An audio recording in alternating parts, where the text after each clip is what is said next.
é uma coisa que todos nós, homens e mulheres, temos em comum. Todos nós viemos ao mundo de alguma forma, muitos em partos normais, outros em cesarianas. Esse nome vem do latim cedere, cortar. E Júlio César, o imperador romano, teria nascido, segundo a crença popular, através de um corte feito na barriga da mãe, o que os historiadores negam. Oficialmente, a primeira cesariana foi feita em 1500 e, com a evolução da medicina, ela se tornou algo corriqueiro. No nosso país, talvez excessivamente corriqueiro. No Brasil, mais da metade dos nascimentos são por meio de cesáreas. Pela recomendação da Organização Mundial da Saúde, esse índice devia ser de 15%. A cesariana pode ser fundamental, salvar vidas. Ela pode também ser uma escolha da mulher. Mas aqui, muitas vezes, ela não é nem uma coisa nem outra. No início da gravidez, a grande maioria das brasileiras quer um parto normal. O que acontece no meio do caminho para que ela mude de ideia ou seja involuntariamente levada a uma cirurgia? É difícil até falar sem se emocionar, porque eu acho que toda mulher tem direito de entrar em trabalho de parto, de sentir as dores, ainda mais querendo, né? Uma pessoa que quer passar por aquele momento e se ver roubada. Será que elas, será que nós temos toda a informação necessária para lidar com a delicadeza e a seriedade desse assunto? Tem que pensar 10, 20 vezes antes de pedir uma cesariana, tá? Porque é uma cirurgia, não é um nascimento normal. A gente chama até de extração fetal. Você tira o neném. Está sendo dito à mulher os riscos que ela está correndo? A mulher está buscando conhecer as alternativas que ela tem? O Globo News Especial vai hoje tocar nesse tema que é tão difícil quanto belo e mostrar o que está sendo feito para tirar do Brasil o título de campeão mundial das cesarianas e humanizar a forma como nós damos à luz os nossos filhos. É um momento único, né? Um momento especial de vocês.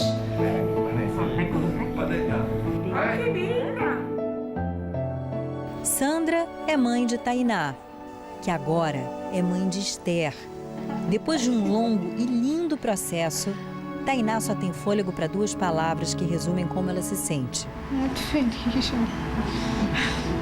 Esther é pequenininha, nasceu com 36 semanas, quando uma gestação completa tem normalmente 40. A bolsa estourou, foi preciso induzir, usar uma medicação que provoca contrações. Mesmo assim, o parto foi normal. Tainá não sabe disso, mas faz parte de uma minoria. O estudo mais completo já feito sobre como nascem os brasileiros mostrou que 52% dos bebês, num universo de 23 mil mulheres entrevistadas, nasceram em cesarianas. A pesquisa da Fundação Oswaldo Cruz incluiu 191 municípios brasileiros e revelou também que, considerando apenas os hospitais privados, a incidência das cesáreas é ainda maior, 88%. Isso acaba tendo consequências para as mães e para os bebês.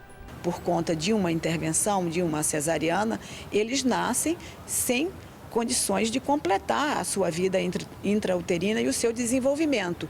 O que é que a gente sabe que acontece hoje? Eles vão mais para a UTI. Agora, qual é o prejuízo disso a longo prazo, a gente não sabe. O fato do bebê não passar pelo canal vaginal, não ser colonizado pela flora do corpo da mãe, favorece esse bebê a ter mais alergias, mais risco de desenvolver asma. Esse bebê tem mais risco de desenvolver obesidade. A cesariana interfere com a amamentação. A cesariana pode interferir com o vínculo mãe e bebê. Quando a evolução do trabalho de parto não está boa, o bebê tem um sofrimento, ou você diagnostica que não há condição de acontecer um parto normal, a cesariana é a melhor tecnologia. Então, do ponto de vista individual, existem casos e casos, mas do ponto de vista epidemiológico, quando a gente olha para o Brasil, que tem 1 milhão de cesarianas desnecessárias todos os anos, são tantas mulheres e bebês submetidos a um risco de complicações desnecessárias que isso impacta no sistema de saúde. Karina não é médica, mas tem quase certeza de que foi esse o caso dela no nascimento de Maria Luísa. Com síndrome do ovário policístico, que faz com que a mulher não ovule regularmente, Karina teve dificuldade para engravidar e fez tratamento para conseguir ser mãe. Tentou 5 médicos, se acertou com o 6º. Ele pediu todos os exames e acusou na minha urina a bactéria Streptococcus, né, como positiva. E ele disse para mim que era normal, que a gente não precisava fazer nenhum tipo de tratamento. Eu até usei antibiótico na 34ª semana, que ele falou que a gente ia tentar, mas ele falou para mim depois que a gente tinha que marcar a cesárea, porque mesmo eu querendo parto normal, eu li que seria possível fazer um antibiótico intraparto, mas que seria importante marcar cesárea, porque corri o risco de eu não encontrar vaga no hospital e corri o risco do antibiótico não fazer efeito. E aí aquilo realmente, primeira filha, primeira neta, e aí eu falei, gente, é a vida da minha filha, eu não vou pôr a vida da minha filha em risco. E aí com 37 eu já comecei a marcar, a ver a data, e a gente resolveu fazer com 38 semanas. Malu nasceu com peso normal, mas teve icterícia, doença que afeta recém-nascidos com fígado pouco maduro e deixa a pele amarelada. O pediatra atribuiu o problema à alimentação insuficiente e recomendou mamadeiras. O bebê também passou a fazer exames de sangue a cada 2 dias. Conseguimos reverter o quadro. A primeira vez quem deu a mamadeira foi meu marido, porque para mim, meu grande sonho era amamentar, né? Eu consegui depois reverter. Fomos até os 11 meses, claro que com complemento. É interessante ver a tua história porque eu acabei fazendo uma cesariana na minha primeira filha, que já tem 12 anos, e possivelmente não precisava ter sido uma cesárea, porque eu cheguei a 40 semanas, foi com 40 semanas e meia, e aí aquele papo, circular de cordão, tá muito grande, pode entrar em sofrimento, pode ser perigoso, você é pequena, vamos marcar. E aí quando eu cheguei para internar, a enfermeira disse, engraçado, você tá com todos os indícios aqui, disse que você vai entrar em trabalho de parto. E aí eu pensei, não, então o médico vai esperar, né? Ele vai perceber que eu tô para entrar em trabalho de parto e vai esperar. E quando eu vi, eu tava entrando na sala de cirurgia, e aí chega uma hora que você relaxa e confia, né? É que assim, a gente acaba se sentindo enganada, né? Como se alguém tivesse roubado o nosso direito de parir, né? O médico acabou roubando o meu parto. Por que ele não fez um tratamento? Era uma infecção urinária, né? Então, parando para pensar hoje, teria feito diferente. Mas eu precisei passar por esse processo, passar pela cesárea, passar pelas dores, muitas dores depois do parto. As dores que eu falo que são do corpo e da alma. Mamãe, você tem que entender uma coisa, é uma cirurgia, não é parto cesáreo. Cesariana é uma cirurgia, corta 7 camadas da sua barriga, tá? Sangra, dá ponto, as mulheres têm dor depois da cesariana, e o parto normal não, usa o próprio corpo da mulher feito isso de forma natural, ela nasceu preparada para isso. As complicações relacionadas à cesariana, elas, quando são cesarianas que foram feitas sem indicação clínica, elas são muito mais importantes do que uma eventual complicação que uma mulher pode ter num parto normal, porque as complicações do parto normal também são raras, e especialmente quando o trabalho de parto é bem acompanhado. O problema é que a forma de acompanhamento do parto normal está longe de ser a ideal no Brasil, conforme revelou a pesquisa da Fiocruz. A gente não tem permitido que a mulher caminhe, ela fica deitada ao leito, e isso piora o desenvolvimento do trabalho de parto. Elas também não se alimentam, ficam em jejum e também, logo que chegam ao hospital, recebem um catéter venoso, põe a veia ligado a um soro e por esse caminho, por esse soro, se usa a ocitocina, que é uma medicação que acelera o trabalho de parto, que também não é indicado que se use hoje na rotina do atendimento. Também a forma como as mulheres vão parir depois deitadas não é o recomendado, ou seja, nós temos um tipo de parto normal que está totalmente na contramão do que tem sido indicado hoje pela Organização Mundial da Saúde e pelo próprio Ministério da Saúde. A boa notícia é que existem exceções ao que é prática corrente no país. Essa maternidade é uma referência nacional e ela está entre aquelas que no Brasil tem o índice mais baixo de cesarianas. Aqui, 78% dos partos são normais. Na maternidade Maria Amélia Buarque de Holanda, que é municipal, futuras mamães e papais recebem orientações de um psicólogo. Esse grande encontro de vocês dois tem que ficar eternamente na mente e nos corações de vocês como o dia mais importante da vida de vocês. Vamos desconstruir aqui a palavra sofrimento. E de uma enfermeira obstétrica. Quando romper a bolsa, verdadeiramente quer quantidade grande, cheiro de água sanitária, a primeira coisa que vocês têm que fazer é olhar o relógio, para saber que horas que essa bolsa rompeu. 2 vezes por dia, visitas como essa são feitas ao hospital. O grupo é apresentado a técnicas de aliviar as dores do trabalho de parto que nada tem a ver com remédios. E cada mãe recebe um kit com um enxoval básico para o bebê que está para chegar. Bem legal ter esse acolhimento, passa uma segurança para as mães, né? E tem ambulância que vai buscar em casa. E a própria filosofia da maternidade também, de ter um parto natural, sem intervenção, isso é o que a gente estava buscando mesmo. Essa aproximação com as famílias faz parte do projeto Cegonha Carioca, que já beneficiou 125 mil mulheres em 3 anos. Essa é uma articulação necessária entre o pré-natal e a maternidade. Com isso, nós diminuímos o que a gente falava alguns anos atrás de peregrinação. Peregrinação essa que foi causa de muitas situações desastrosas.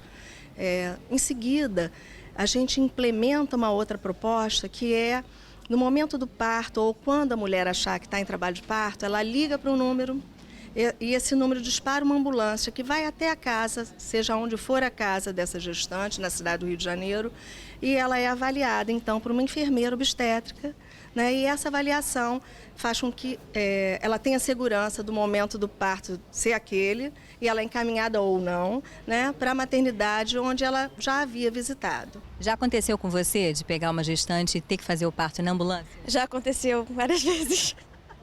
Comigo com esse motorista. Foi ali até no Complexo da Maré. E assim, é muito emocionante a gente fazer. Cada parto é uma emoção diferente que a gente tem.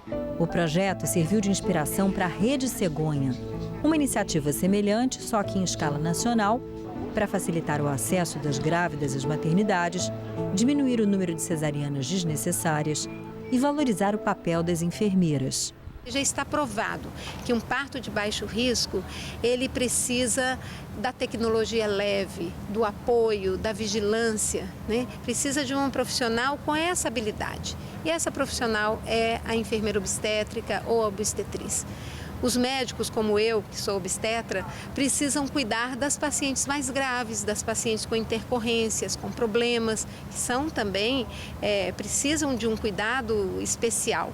Então, esse trabalho compartilhado, integrado nas maternidades, entre enfermeiras obstétricas, obstetrizes e a equipe médica, é o que a Rede Cegonha vem colocando e muitos hospitais estão incluindo as enfermeiras obstétricas em todas as maternidades e estão entrando com projetos para a construção de centros de parto normal.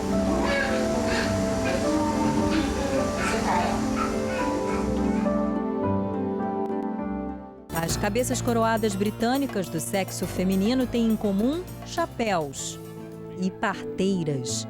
Foi com o auxílio de uma midwife, para usar o termo em inglês, que a duquesa de Cambridge teve George.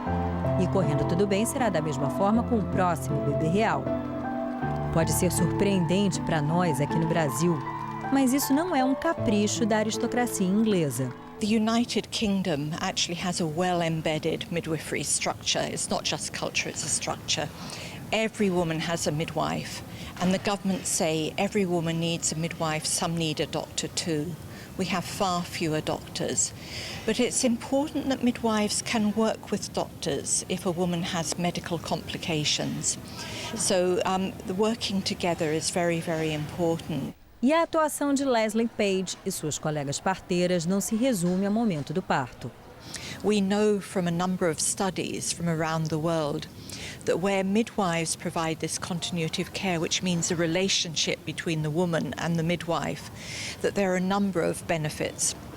There's a higher normal birth rate, there's a lower intervention rate, it's a more positive experience, women and midwives like it. And the latest big review of all the studies indicate that there is a 23% reduction of the preterm birth rate in association with this model of care. Now, if you think about the human and financial cost of premature birth, this is a really important finding. O que acontece na Inglaterra não é regra geral nos países ricos. Eugene de Klerk, professor da Escola de Saúde Pública de Boston, conta que nos Estados Unidos as cesarianas aumentaram em poucos anos de 20% para 33% do total de nascimentos. Esse fenômeno, segundo ele, tem a ver com mitos que a sociedade construiu sobre a dor e as consequências para o corpo da mulher das diferentes formas de dar à luz. In popular television, it's a dramatic moment and they show a woman struggling in labor. What nobody pays as much attention to is the pain associated with the cesarean after the cesarean happens. And so you have a lot of women who say, I'd like a cesarean because I want to avoid the pain of labor. We did research in the United States. We did a national survey of mothers, and we asked those mothers about postpartum pain, pain afterwards. And what we found was that mothers who had vaginal birth had a rate of some pain of the perineum, right? But mothers who had a cesarean birth reported twice the levels of pain at their cesarean scars. Even more important, we asked mothers 6 months after they'd given birth what pain persisted, and the pain of the perineum from a vaginal birth had gone way down. The pain from a cesarean scar did not go way down. So for mothers 6 months out after birth, it was 3 to 4 times more likely they would report pain from their cesarean than pain from a vaginal birth.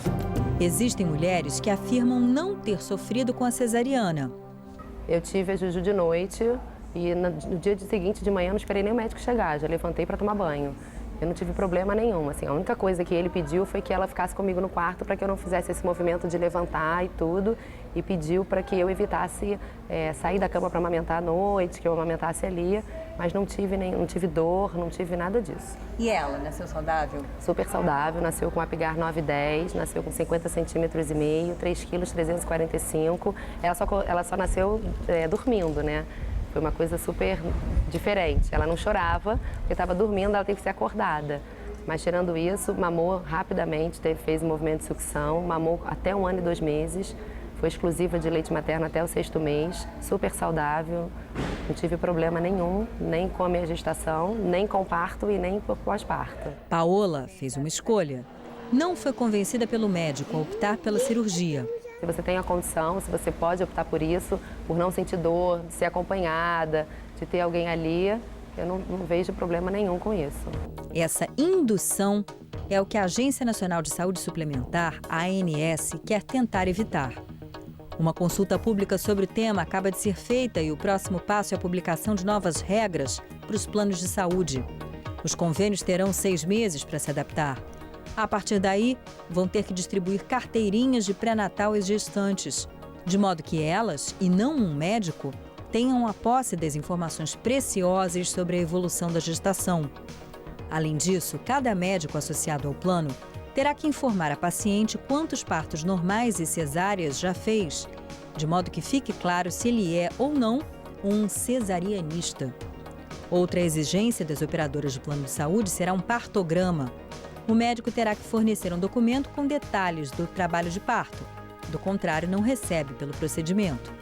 Com o aval da ANS, um plano de saúde pôs em prática no interior de São Paulo uma estratégia para estimular os partos normais. Deu tão certo que em 2 anos o percentual de cesarianas caiu pela metade. É uma coisa contínua, isso nunca vai acabar.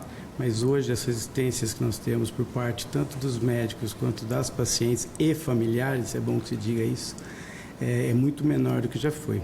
Uma coisa fundamental foi mudar a forma de remuneração dos médicos, que passaram a ganhar por plantão e não por procedimento.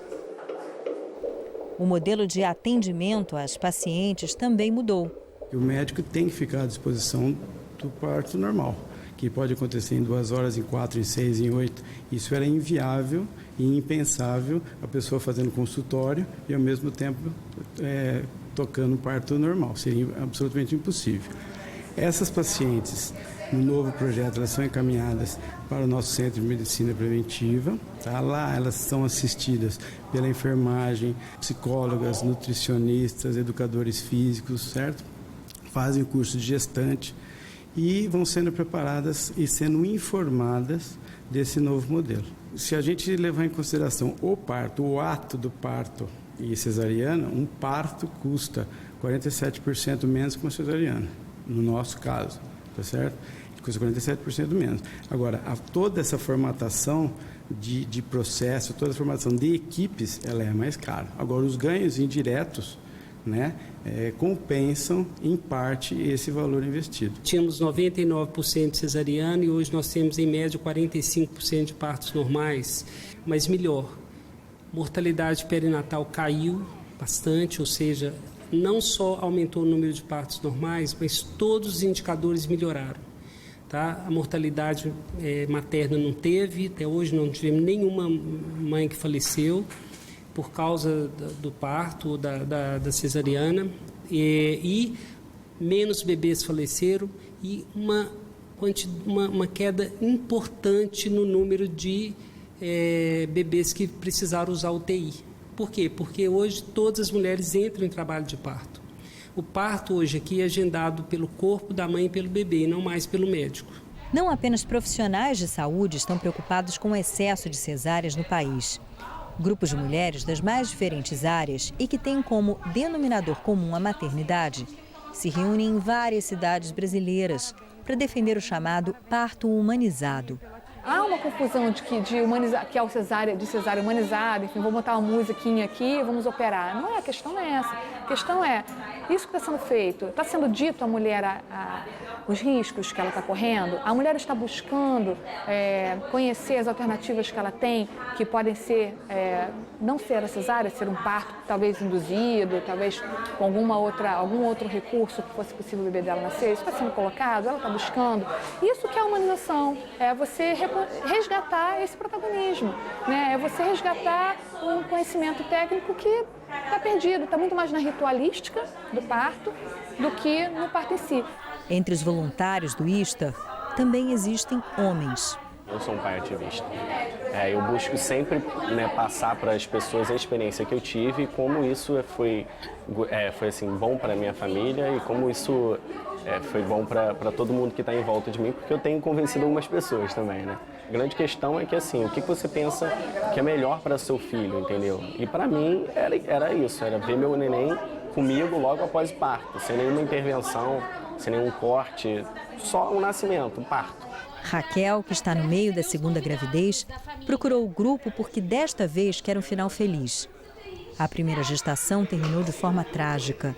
A filha morreu 15 dias depois do parto. No alto do parto, né, já com 7 centímetros de dilatação, você não consegue mais responder por você, né? Então chegou o médico dizendo que eu tinha que pegar e deitar na maca, que ia me dar analgesia. Eu não consegui argumentar com ele ali na hora. Então eu sofri toda a violência que você pode imaginar, cristelera, estouro de bolsa, analgesia sem consentimento. E aí a minha neném teve uma parada cardíaca, né? Ela teve uma baixa de batimento e aí eu tive que ir para uma cesárea, que também foi uma cesárea muito sofrida, porque não deu tempo de esperar a anestesia fazer efeito. Então eu senti tudo, né? Foi bem terrível, assim. Então, acho que nós, mulheres, temos que nos unir, temos que passar conhecimento umas para as outras. Eu acho que é um trabalho de formiguinha mesmo. Se eu estou aqui hoje, se eu passei por tudo que eu passei, que eu consiga, através de todo o conhecimento que eu estou adquirindo agora, ajudar outras mulheres a fazer um mundo diferente. A gente precisa realmente mudar a forma de nascer para mudar o nosso mundo.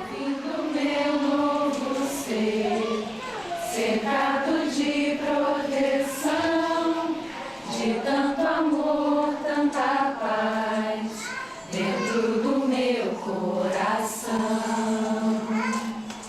É como se eu tivesse esperado toda a vida pra te embalar. É como se eu tivesse esperado toda a vida pra te embalar. É como se eu tivesse esperado toda a vida pra te embalar. É como se eu tivesse